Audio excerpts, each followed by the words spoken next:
pradėsi įsčiose ir pagimdysi sūnų, kurį pavadinsi Jėzumi. Jis bus didis, vadinsis Aukščiausiojo sūnumi. Viešpats Dievas duos jam jo tėvo Dovydo sostą. Kokie nuostabūs žodžiai. Angelas pasirodė Marijai ir tarė jai, būtent tarė, pasakė tai, ką tik perskaičiau, kad štai tu pagimdysi sūnų, kurį pavadinsi Jėzumi. Jis bus didis, vadinsis Aukščiausiojo sūnumi. Vadinsis Aukščiausiojo sūnumi. Ir žinot, kas įvyko? Marija patikėjo, Marija priėmė kaip absoliučią tiesą, kad tai, ką būtent dabar jai pasakė angelas, kad tai yra absoliuti tiesa. Ir būtent dabar ir todėl jau daug metų krikščioniškas pasaulis švenčia Kalėdas, nuostabiausią metą, būtent žmonijai, kas yra didžiausia dovana, kad į žemę, Dievas taip sako, raštas taip sako, ir tai yra absoliuti tiesa, kad į žemę ateina Jėzus, kad jis bus didis ir vadinsis Aukščiausiojo sūnus. Kaip svarbu kiekvieniems namams, kiekvienam žmogui tai žinoti, tai priimti, tuo džiaugtis, nes būtent džiaugsmas tai kodėl? Tai todėl, kad didžiausia dovana žmonijai yra Jėzus, kuris didis ir Aukščiausiojo sūnus. Ir jeigu nebūtų Marijos tikėjimo, visiško įsitikinimo, kad tai, ką dabar jai sako angelas, kad tai yra tiesa, Jėzus nebūtų galėjęs ateiti į žemę būtent per Marijos kūną, nes kitaip negalėjo Jėzus ateiti.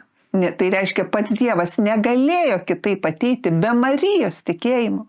Dėl to šiandien mums kaip svarbu žiūrėti į šitas eilutes, žiūrėti į šitus žodžius ir absoliučiai jais tikėti, nes tai pats Dievas šiandien kalba mums per šitas rašto vietas. Ir būtent iš Marijos mokytis, kad Marija patikėjo, jinai nesuabejojo, jinai paklausė, kaip man tai atsitiks ir po to patvirtino, kad tegu būna man Viešpatie pagal tavo žodžius, kad aš esu tokia palaiminta. Jinai džiaugiasi, sako, aš palaiminta tarp moterų esu. Ir jinai tą priėmė, suprato, kad jinai yra tikrai Viešpaties išrinktoji. Ir dar daugiau, Marija taip apsidžiaugė, kad vadinasi, dar nieko neatsitiko, jai arhangelas pasakė, bet jinai absoliučiai tokia laiminga ir pilna džiaugsmo išėjo ir pėsti nuėjo pas Elizavietą, savo giminaitę. Ir reikėjo eiti pėsčiajai, ir reikėjo eiti daug kilometrų, bet jinai tai darė su tokiu džiaugsmu. Ir jinai kalbėjo savo Mariją, ką jinai kalbėjo. Raštas sako, kad Marija prabilo. Sako, mano siela šlovina Viešpatį. Marija sako, kad mano siela, mano emocijos, mano nuostatos, mano įsitikinimai šlovina tave Viešpatį. Ir mano dvasia džiaugiasi Dievu savo gelbėtoju. Nes jis pažvelgė į nuolankę savo tarnaitę. Štai nuo dabar palaiminta mane vadins visos kartos. Ir tai akivaizdu iš Marijos pavyzdžio. Ir ko mums reikia mokytis iš Marijos, kaip ir iš kitų švento rašto vyrų ir moterų. Kalbėjo Marija su Viešpačiu. Jam dėkojo, džiaugiasi Viešpačiu. Ir būtent tai, ko nėra, nes dar nebuvo nieko, Marija patikėjo. Ir tai tapo realybė. Ir tai tapo realybė.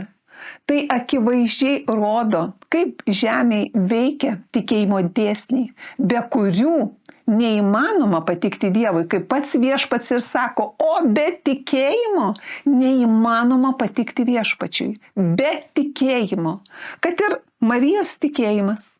Būtent Kalėdos, džiaugiamės visi šitų laikotarpių.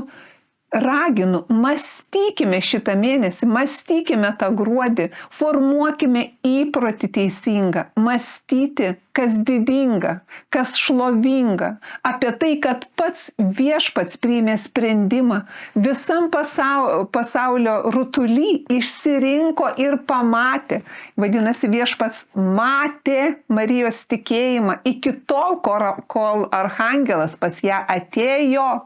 Viešpats matė, kad jis gali ateiti ir atsiųsti tą arhangelą būtent į Marijos namus. Ir Marijai užteks tų pasakytų žodžių. Ir Marija taip apsidžiaugė. Tai rodo jos nuolankę širdį. Tai rodo mums kiekvienam, kaip reikia šiandien būtent tokios nuolankios širdies, suvokti, priimti.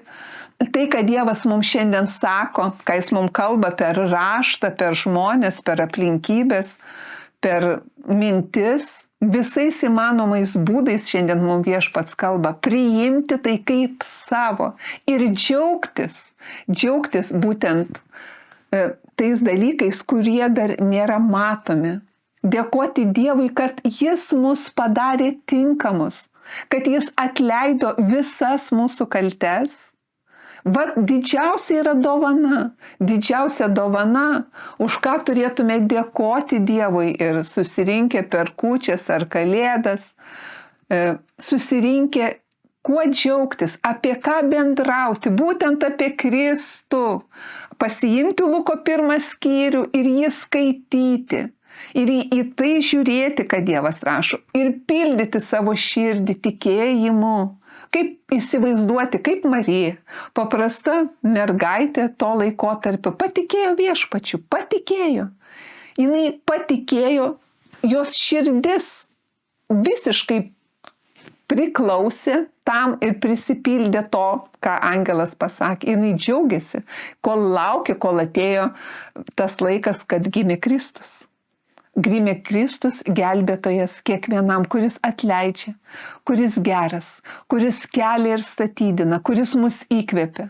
Ir būtent ne tik tai, kad čia žemėje mes gyventume, bet jis atėjo tam, kad amžiną gyvenimą turėtume, amžiną, suvokti ir suprasti, kad čia žemėje esame laikinai, o būtent amžinybėj būsim amžinai su Viešpačiu. Kokia misija yra Kalėdų? Kad pats Dievas atėjo į žemę, mus išgelbėti, išlaisvinti ir būtent perkelti tuos, kurie tiki, kurie tampa Kristaus vaikais, Dievo vaikais, perkelti iš mirties į gyvenimą, iš mirties į amžiną gyvenimą. Todėl sveikinu visus su Kristaus gimtadieniu, su didžiausia švente žmonijai. Ir tegu kiekvieno širdis pildosi Dievo pažinimu, pildosi Dievo išmintim, pildosi gerumu vienas kitam. Svarbiausia, prisiminkite, gyvenkite tuo, vertinkite ir branginkite vienas kitą. Vertinkite ir branginkite, ką šiandien jūsų akis mato. Tai yra taip svarbu pačiam Kūrėjui, pačiam Viešpačiui. Tai taip svarbu Jėzui. Ir tegu tai, kas svarbu Jėzui, Viešpačiui, būna svarbu kiekvienam iš mūsų.